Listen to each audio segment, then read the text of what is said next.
Today we are joined by a living legend of the watch industry, a man who has a career that spans several decades, working for brands like AP, resurrecting the Blancpain brand, working directly alongside Nick Hayek, as well as being the chairman of Hublot and LVMH watch division.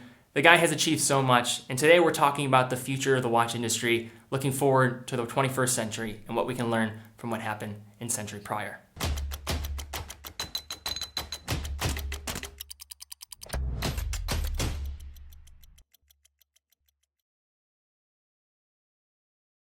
Hello everyone, Teddy Baldassarre here, and today I'm very honored to be joined by Jean-Claude Biver, a person that has been a huge inspiration for me as I continue to just learn more about watches in the industry. So Jean-Claude, thank you so much for joining us today. And really where I hope to take this interview is, of course, knowing what you've done, all the fingerprints that you have on the watch industry for where it is today, looking towards the future at the 21st century. I've watched many of your interviews, and one thing that I did see and you mentioned is this connection between the 20th century and the 21st century. So maybe to start us off going in with that theme, looking at what's going to work in the 21st century in comparison to what has happened in the past. We know that we can't replicate the 20th century, and of course what's going to happen here, and what you mentioned was that many of the people where the 21st century hasn't started yet, because people from the 1990s that were born in that era or the early 2000s have yet to take leadership positions. So I guess my first question is, instead of maybe looking at the change that needs to take place for the upcoming century ahead of us, or the upcoming times ahead of us for an industry,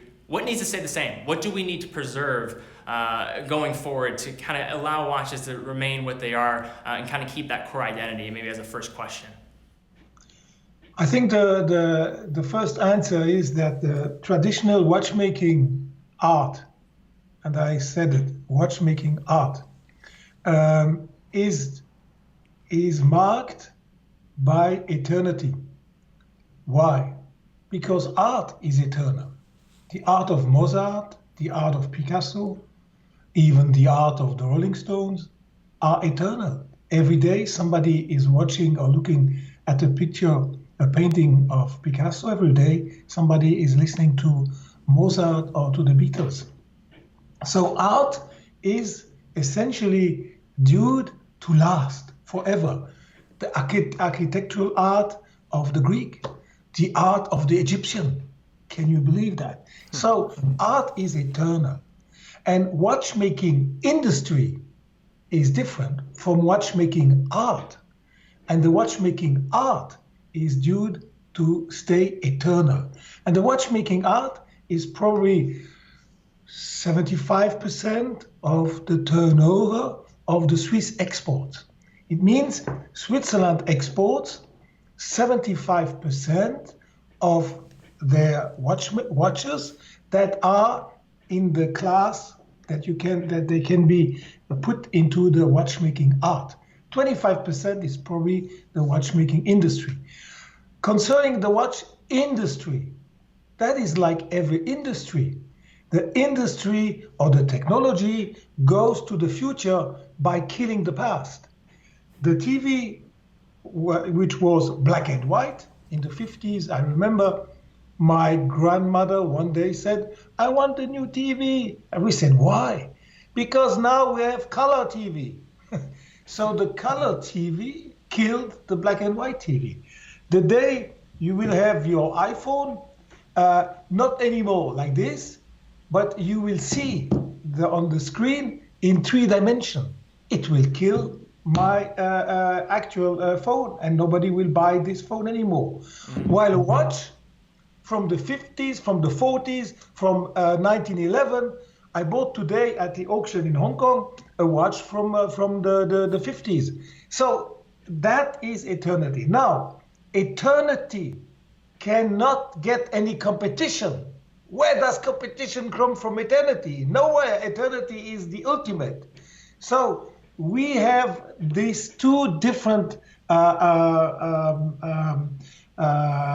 products.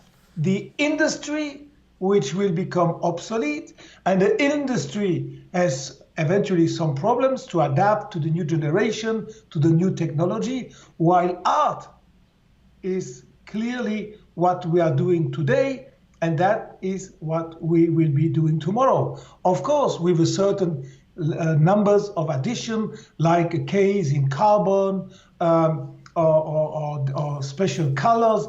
But basically, the art is the art, and the art is due to stay eternal. Now, our world, with what is around you, which type of product, 99% of what is around us will die one day, will become obsolete. We don't have many products where we can say, I buy this today, and in 100 years, it will still be there, and it will be in my family. What can you buy where you can say, with a certain, to be 100% sure, this will remain in my family for 150 years? What can you buy? Which product? I don't know many, except a watch. Of course, you can buy a painting from Mozart, from Picasso. That is also art. So you see, the watchmaking art has an extraordinary future, because the more we will be surrounded by products, concepts, philosophies that are becoming obsolete, the more we will need to contact ourselves, to connect to something that will last. And lasting for to eternity is only art. And among art, the watchmaking art is one of the product you can buy to stay eternal. So to follow up on that, because I actually do agree with, after the quartz crisis, there was a lot of different appeal in what watches meant to people. Of course, I'm a younger guy, so what I see very frequently, and I always hear about the impact that Swatch had on the industry in the early 1980s when it was released, and allowing it watches to get on younger folks' wrists, being able to do it and kind of get a sense of this art at a more affordable and a palatable form. So looking at it nowadays, how can we, because I think the one challenge that I see quite frequently from my demographic, my age group, especially here in the United States, where watches maybe don't have as much significance as, or just connection to the overall society as it would in Switzerland, what do you think of brands like, now we have Apple selling an incredible amount of units, and we can make arguments whether they're watches or not, whether we have also fashion brands, brands like Daniel Wellington and Movement, who have really, I think, met where I think generations ago Swatch was meeting those newer, younger enthusiasts. So bringing kind of this dichotomy you're talking about, the industry and the art, how are we able to usher in new enthusiasts? And do you find any problems with what is currently going on with the industry as a whole and meeting those new enthusiasts? And how can we go ahead and go forward and kind of instilling that art and that appreciation for watches for years to come, and create that identity that you so kind of just put out here in that first response? You know, in the 1990s and the beginning of the 21st century, I said a few times, a little bit as a joke, we should pay a royalty to Swatch for each watch we are selling. Why? Because Swatch has helped us to make the new generation watch conscious. Mm-hmm. It's always more difficult to sell a pair of shoes to somebody that has never worn shoes, rather than selling shoes to somebody that has worn shoes since he was a baby. It's easier to sell a watch on the wrist of somebody who has worn a watch for many, many years. Now, Apple is a watch. So we would have to invent a new vocabulary if it's not a watch. Mm-hmm. Because any product that you wear on your wrist and that gives you time is called a watch. Now you can say, yes, but Apple doesn't give you only time. Yeah, but there are watches that give you not only time. Some watches are giving you the day, the date, the month, the moon, the temperature, etc. So the Apple Watch is a real watch, number one. Number two, the Apple Watch is a great watch. It's phenomenal. I have already 3. I was cycling today. I have my Apple Watch on my wrist, but now I have my Hublot watch.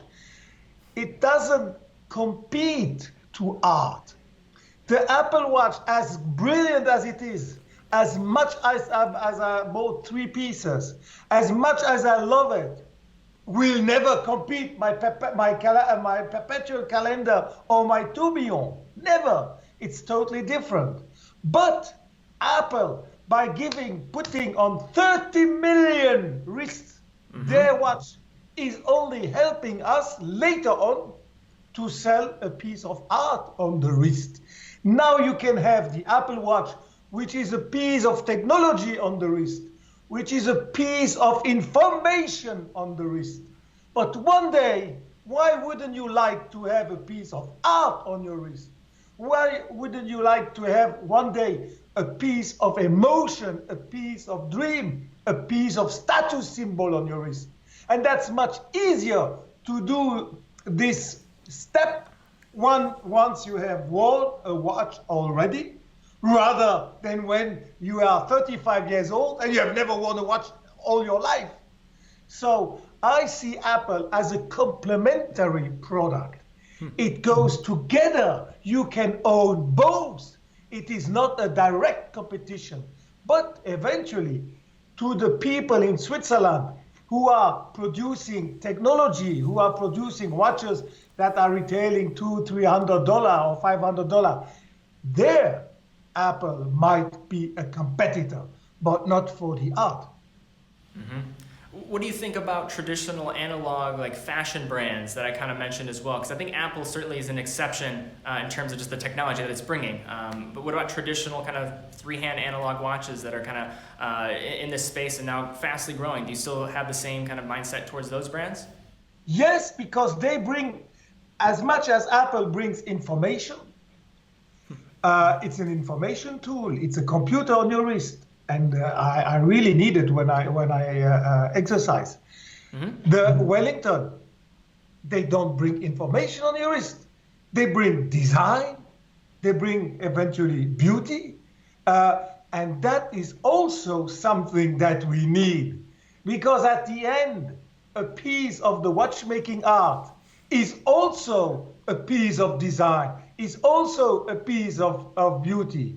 And not only art, it's art plus design plus beauty plus status symbol. And that's something we should never underestimate. When 30, 50 million people are wearing the same polo, the same shirt, the same shoes, the same watch, one day somebody out of these 30 million will want to have something for him. He wants to be treated like an individual, not like everybody. And that is the consequence for those people. They will climb up and they will buy a different or more expensive watch, and they will come to us. So we need Wellington. We need the Apple Watch because it's the entry into our world. And we need an entry door. And so we must respect Apple, we must respect Wellington, because they create the entry door to our universe. And once you have entered, you will discover the universe of beauty, the universe of art, the universe where 350 years people have started to think about the watch, the universe of high precision, the universe of exclusivity, the universe of dreams, the universe of emotion.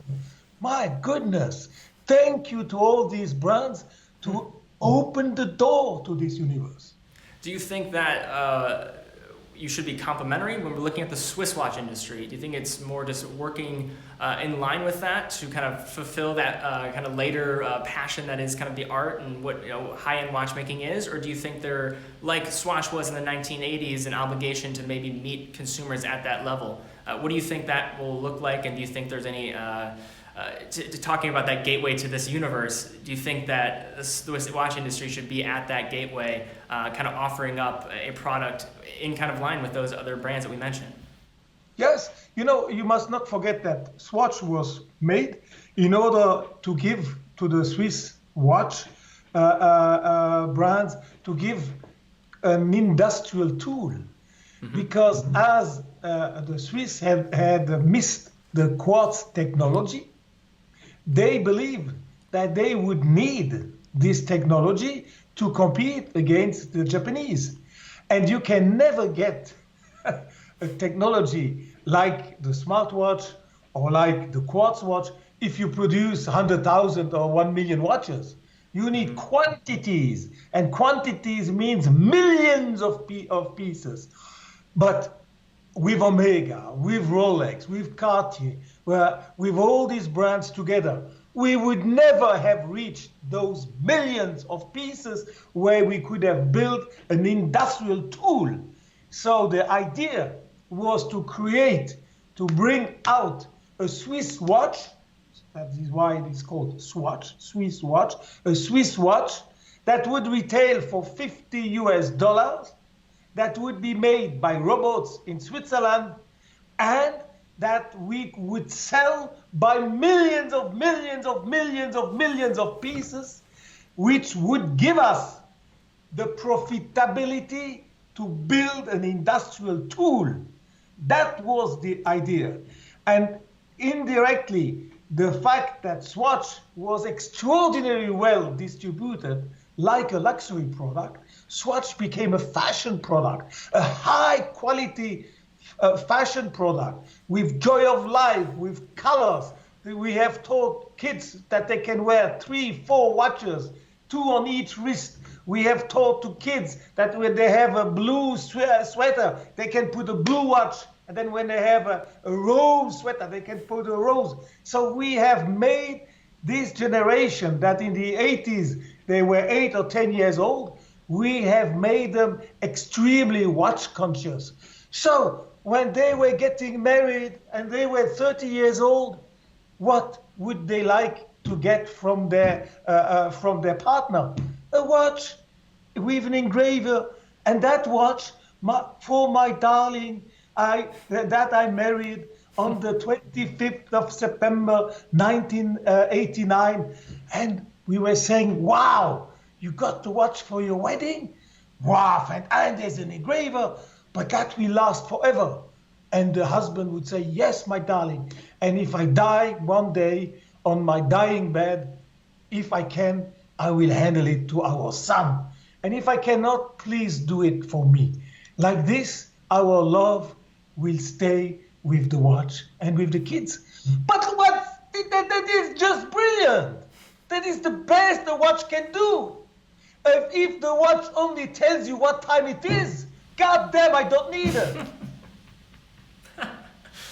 So another question I had for you was in regards to the internet. I think the internet has created so much possibility for watches, and for me, I don't think I would be into watches if it wasn't for the internet and finding like-minded individuals for me to just continue to just delve into this curiosity that really became of watchmaking.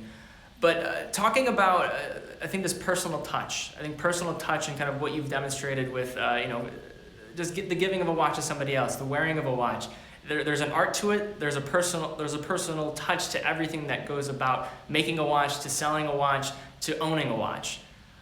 For a question of the internet, why have brands been rather slow in developing kind of that personal touch for, especially maybe in the luxury market, for reaching consumers? I think about you in your work with Swatch and Omega, where you built up ambassadors, and your work with Hublot, where you started developing relationships with football teams, and kind of developing that front line and getting the word out about luxury watches and maybe going against what has been conventional. In terms of how and why maybe brands are a little bit slow, for one, to sell watches online, but also maybe creating the same personal touch that have been so imperative in allowing watches to be what they are today. Why do you think there's been a little bit of hesitancy in kind of delving into that realm of things? Very, very easy to understand why. Number one, there are several reasons. Number one reason, we sometimes, when we talk about the higher price levels of the Swiss watch industry, we talk about the traditional watch brands.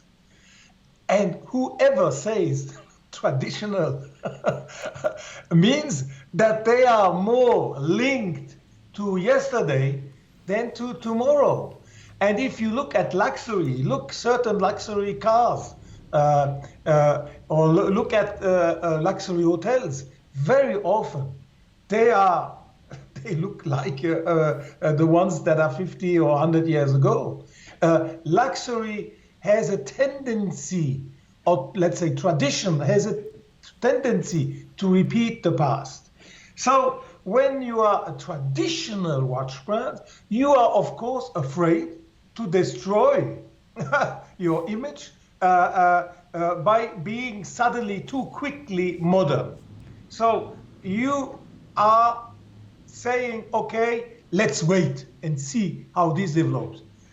That comes because we are a traditional industry. Number two, we always believed that to buy a watch must be an experience. It's not that you put $50 on the table and I give you a $50 watch. That is, where is the experience? You give me 50, I give you back 50. Okay, my 50 that I give you back are not 10 times $5. It's just a product. But at the end, there's money against the product. Boom. But we believe that you must get more. You must get a piece of education. You must get a piece of emotion. You must get a piece of knowledge. Ha! When you get this, then you have a total different attitude than when you buy on internet. So the Swiss believed that internet can help to promote. Internet can also eventually help to buy. But they always believed that the experience when buying, when talking, when getting this instruction would be better than just anonymous. You say yes on your computer, and 5 days later or 24 hours later, you get the watch. Now, of course, the more internet buying becomes more common, the more also we see high price levels in being sold on the net. You know, in China they sell you Lamborghinis on the net. Which is in our countries, we cannot understand. How can you buy a Lamborghini without trying to get in first to see if it fits your height, if you feel comfortable, etc. So the more Amazon, Alibaba, JD.com are getting more and more popular, the more you will see a development online also with luxury brands. But there will always remain the experience. Mm-hmm. And I say, choose your watch on internet, make different tests on internet. But as soon as you know which one you buy, try to get the watch. You buy it on internet, but try to collect it from a shop, because then you can get all the experience that is around. You know, when I bought my first Ferrari, the guy told me, would you like to come to the factory? It was 40 years ago, 50 years ago. Would you like to come to the factory and to choose the leather, the wheels, the color? We can make a configuration for you in the factory. My goodness, what an experience! It was phenomenal. I remember it now. It was 40 years ago.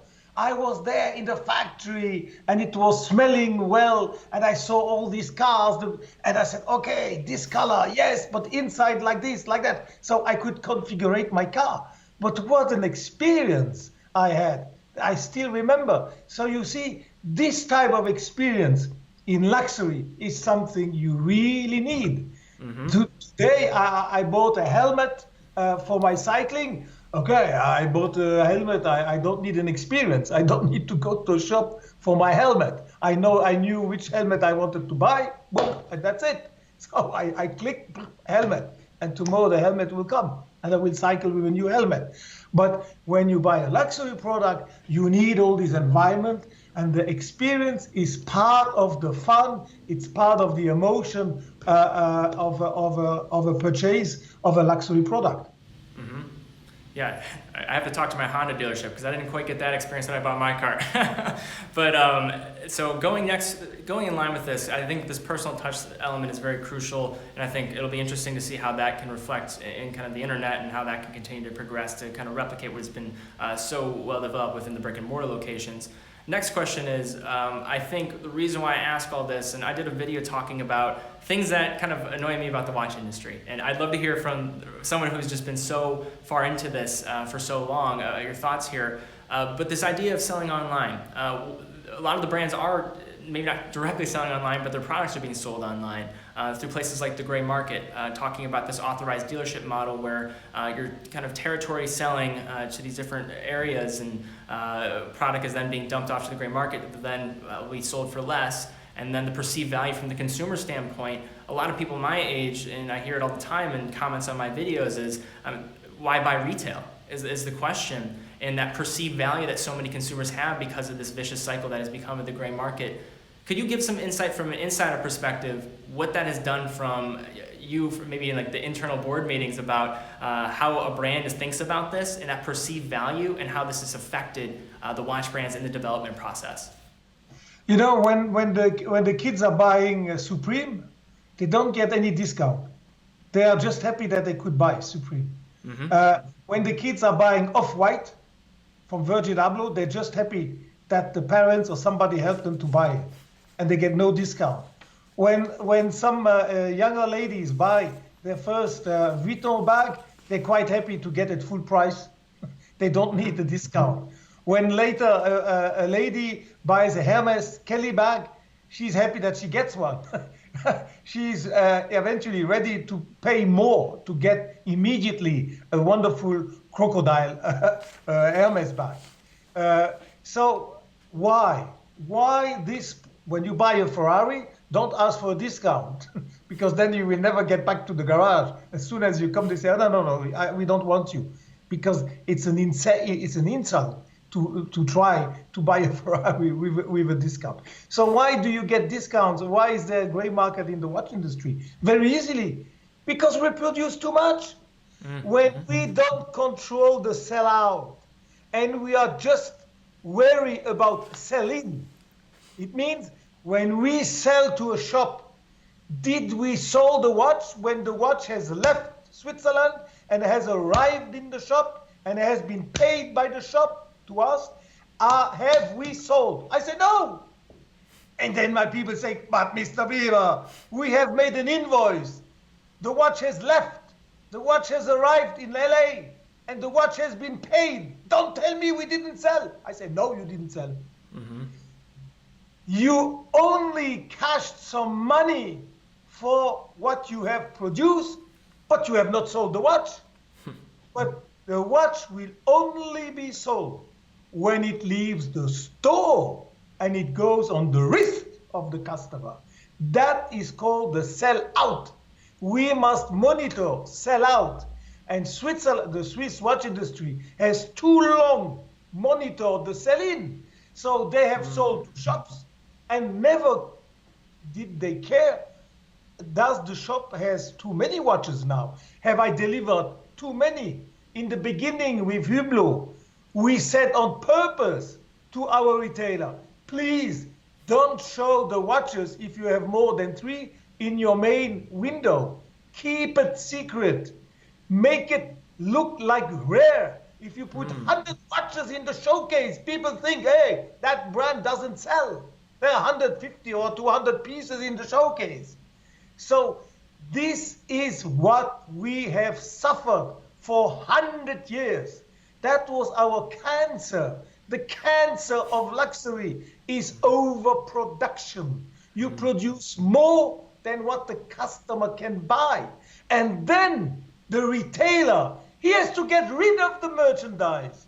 And how can he get rid of it? He has too many. So he says, okay, I can sell at less 10 or less 20. And then suddenly a Chinese is coming and he says, I want to buy 10 pieces, minus 30, boom, boom, boom.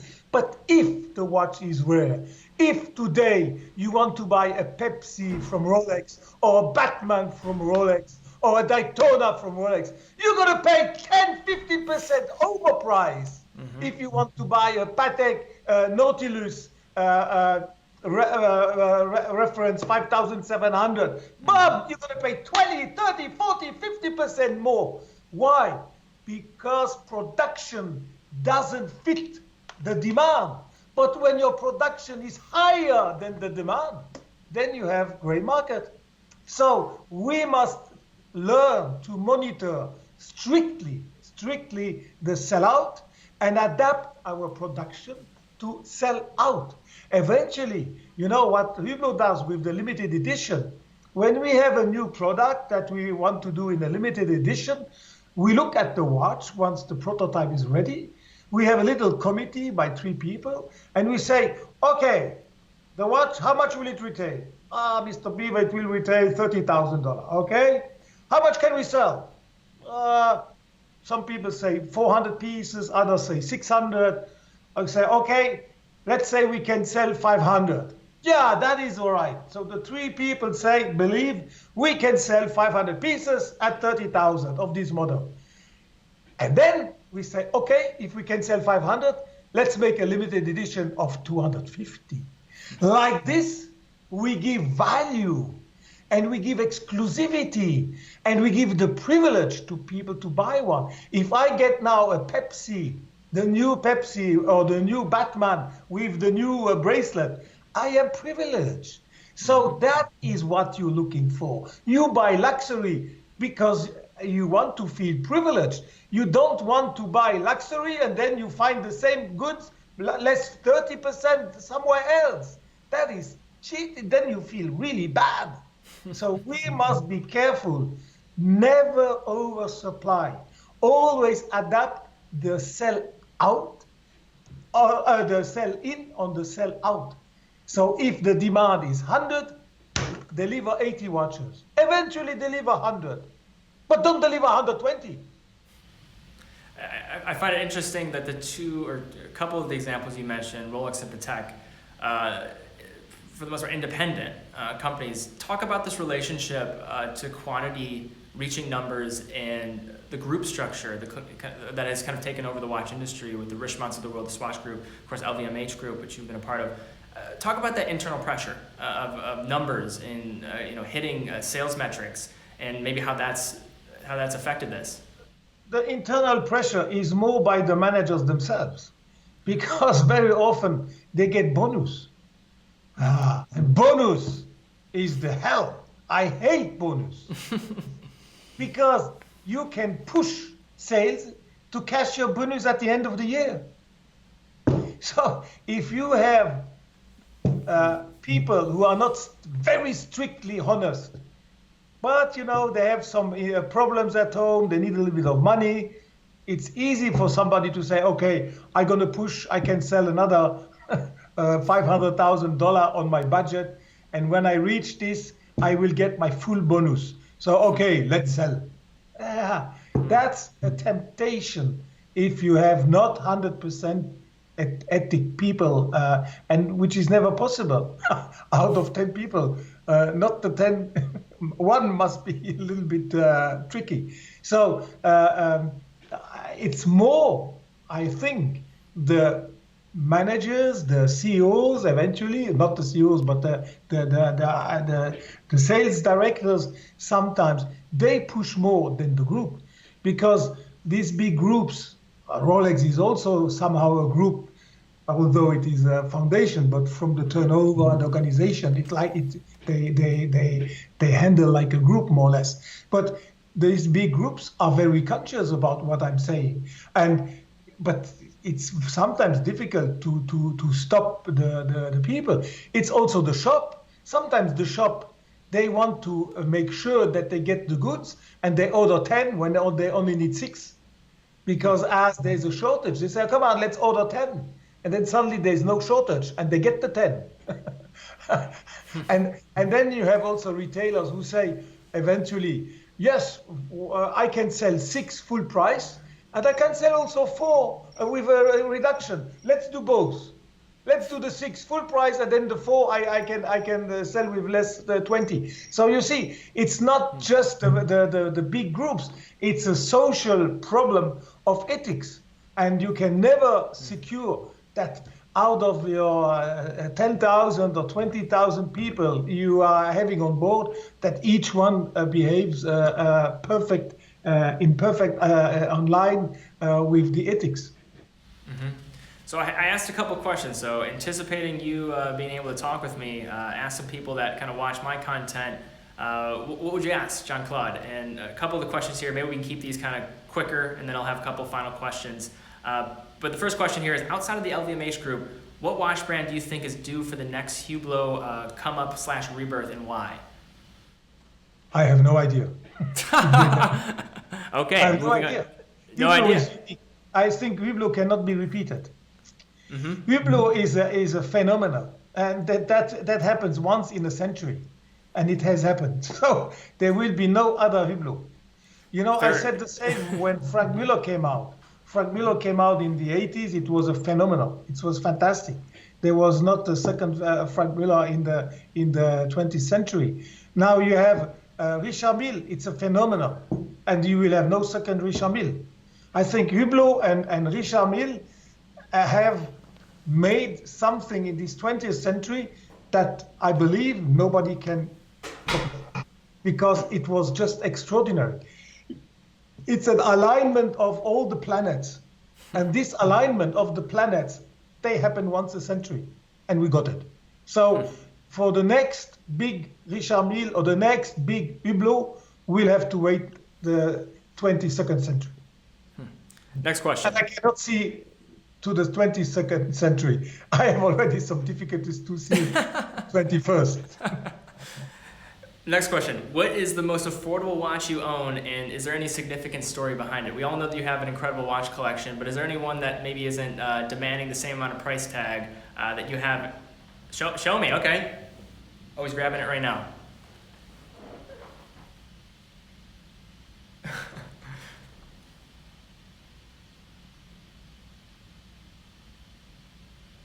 All right, show and tell. The swatch. Swatch! I can't see it in focus, but I know it's a swatch from the packaging. I love it. Oh, Mickey Mouse. Airport. And I bought not one, I bought 10 for each one, all my family. When did you buy them, and why did you buy them, and what was the significance behind it? Because it's romantic. It's Mickey Mouse. It remembers me, my young time. And it's beautiful, and I really love it. So that's simple as that. That's all we need. That's all we need. It's all we need. Yeah. I was at the airport. I saw it. And I said, wow. I buy it, and I bought it. So now this is jumping back to a question for me, and I'm asking this maybe a little bit selfishly, but I think there's other people in the crowd that might be interested. I watched other interviews with you. You mentioned that to get involved in the industry, you would recommend for somebody that's just starting out, maybe a young person, to get involved with an independent brand. You have more ability to wear different hats and things of that nature. But I think a big thing that we've been talking about throughout this conversation here is the ability to foster change. And you as an entrepreneur, you have been able to, and just somebody who's been worked within organizations as well, have been able to administer a lot of change in an industry that is very traditional, as we would say. How have you been able to do that, and what would you say to a young person that is trying to disrupt or change or do things differently that we of course might know has to take place? What would you say to those people, and what has been able to allow you to shake things loose a little bit more in your career? It all depends of the personality of the person. I learned eventually more. No, I learned a lot when I was with an independent brand called AP. But then when I joined Omega, I also learned a lot, but I didn't learn the same things. And having learned by an independent brand like AP in 1974 to 1980, end of 79, these 5 years, I have learned a lot, and very close to the people, and very close to the art. And then I joined Omega, and at Omega I learned the international business. I learned business at the scale of planet, and very more the impersonal relationship, while at AP it was the eye contact and personal relation. So I learned both. And for me, the combination of the two is what I would recommend. So I would recommend to a young guy either to enter first a big group or an independent, whatever. It doesn't matter with whom he starts. But I would recommend to have both experiences. And if you have been in an independent brand, and then you have done 10 years in a world brand, a very big brand, big group, and then you come back to an independent, you can really structure the independent and bring him what he doesn't have. So to have both experiences is really what I would recommend. So Jean-Claude, you're coming up, I believe, on a 70th birthday, not to age you, but I'd love to hear, there was a conversation I think you had in a prior interview talking about what's next for Jean-Claude. And you mentioned, should I stay in the driver's seat? Should I go ahead and stay, get in the passenger seat of something? Have you made up your mind about what's next for you? And No, I haven't made up my mind. My son Pierre, who studies in London, and he works half-time at Philips auction house. Excellent. He's 19, he's the youngest of the family. He said to me last week, Papa, you have achieved 5 success. You have restructured 5 brands. Nobody in Switzerland has done 5. You are the only one. Since Mr. Hayek died, you are more or less the spokesperson of the industry. You are like a patriarch. And why should you now go down again and start? No, you should stay above this industry. You should be the spokesman of the industry. You should be the patriarch of the industry. And give back your knowledge. Help some independent brands. Give advice. Go to universities. Give lessons. Tell people, encourage people. And I said, wow, that's not so bad. Why should I do one more experience? I had 5. I succeeded 5 times. What do I need? Is my lack of ego so deep that I need another trip? No. My ego has been satisfied. I had more success than I ever thought. I had more love than I ever thought. I had a better health than I ever thought. And I had a bigger passion than I ever thought. So time has come now to give back and to help others. And that is probably, I'm not 100% sure, but that is probably where I'm headed. I'm heading to giving back and to stay as a kind of spokesperson and patriarch of the industry. Beautiful. Last question here. And I don't think it pertains to watches, but it also, I think, just in general in life. Every interview I've seen with you and in conversation with you, I feel unfortunate to be able to not look at you and see your kind of mannerisms and how much energy you have. But I noticed that you have just kind of a jubilance about you. You have so much optimism for life. How do you sustain that? And how much of kind of that mentality that you have, that approach to life and that enthusiasm that you have has affected everything that you have achieved? And what would you say to people that maybe struggle with that and kind of seeing on the brighter side of things? I have a lot of strength in my body. Why? Because I have the 3 most essential elements that I have. Number 1, I have health. I had some problems during 18 months. Okay, but they're over now. Great. So I have health. Number 2, I have love. God damn, my wife loves me, and my kids love me, and my friends love me, and I love them too. So I have love. And number 3, I have passion. When you have health, love, and passion, then you get inside your body an incredible tranquility, an incredible harmony. And harmony gives you strength. Wow, wow. And then everything becomes possible. Now, what is remarkable, that I got these 3 elements: health, love, passion. And you know what? You cannot buy them. You cannot buy love. You cannot buy health.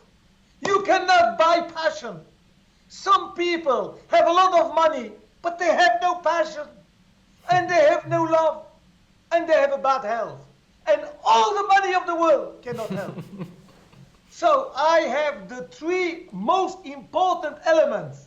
I have the full, boom, 100% of love, 100% of health, 100% of passion. And what else? So this gives me an incredible strength. I am one of the rare privileged man who can say I got all the three at the same time. That is the other extraordinary element. Sometimes you have love and passion, but your health is bad. Or sometimes you have passion and health, and your love, you are divorcing, your love is gone. So I have all the three at the same time. And I have been having them for years and years and years. And that gives me an extraordinary strength, an extraordinary happiness. I am not afraid about telling stories. I'm not afraid to say who I am. I'm not afraid to share my mistakes. I'm not afraid to share my visions. I'm just open because I got all these three elements. That puts me in a position where I'm afraid about nothing. I'm even not afraid about, not yet, maybe it will come, but for the moment I'm not afraid about death, because the day I die, I will be able, I hope at least, to say, hey, Biver, you did it. Ha! You did it. You gave love to people. You gave happiness to people. You gave a job to many people. You gave to the watch industry a lot of innovations. Boom, boom, finished. Thank you very much. Bye-bye. I'm leaving now. That is how I dream to die. Maybe the day I will die, I will be afraid. I will cry. Who knows? But for the moment, that's how I want to live. That is why now time has come for me to say thank you. Thank you, life, that you gave me health, that you gave me love, and that you gave me passion. Thank you. And in order to say thank you is not only with my mouth, I should also say thank you with my heart and give back, to give back, to give back and back and back. So the day I die, I should be naked. Everything should be giving back. I should give back my doubts. I should give back my happiness. I should give back my love. I should give back my mistakes. I should give back my success. I should give back my visions. Everything must be giving back. If I achieve this, then I will die in happiness. So I don't think it's important that I do a sixth brand or that I do my own brand. It's not relevant. What is relevant is that from now on, I must give back. That doesn't mean that I will not help a friend to develop a brand eventually, that I will not help some independent brands. Why not? That and you know, by the way, I'm still at LVMH and I might stay another 10 years at LVMH and give advice and help the people who need help and structure a little bit the watch department. So my projects to run by myself, to do a brand, is not really actual. Well, I think it's time for me to thank you, Jean-Claude, for coming on, and it's been a true honor to talk with you. I'd love the opportunity to do it again, maybe in person at some point, but really appreciate you being so forthcoming with your time, and really appreciate it again.